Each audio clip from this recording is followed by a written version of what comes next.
কালীপদ ঘোষ, যিনি দানাকালী নামে পরিচিত ছিলেন, তখনও তিনি দক্ষিণেশ্বরে ঠাকুরের কাছে আসা যাওয়া শুরু করেননি। তিনি কুসঙ্গে পড়ে ও কুকার্যে যুক্ত হয়ে তার পারিবারিক জীবন বিষময় করে তুলেছিলেন।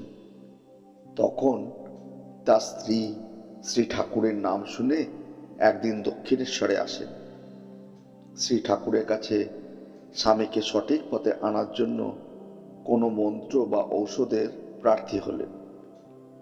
তার কাতর প্রার্থনায় শ্রী ঠাকুরের মনে দয়ার উদ্রেক হল। তিনি তখন সহানুভূতির সাথে তাকে নহবতে যেতে বললেন, সেখানে এমন একজন স্ত্রীলোক আছেন, তাকে তুমি সব খুলে বলো, তিনি ঠিক ঠিক ওষুধ দেবেন। তার বিবিধ মহৌষধি জানা আছে। এ ব্যাপারে তার শক্তি আমার থেকে অনেক বেশি। পুরিবে বাসনা গিয়া জানাও তাহারে, আমি কিবা জানি তিনি আমার ওপরে।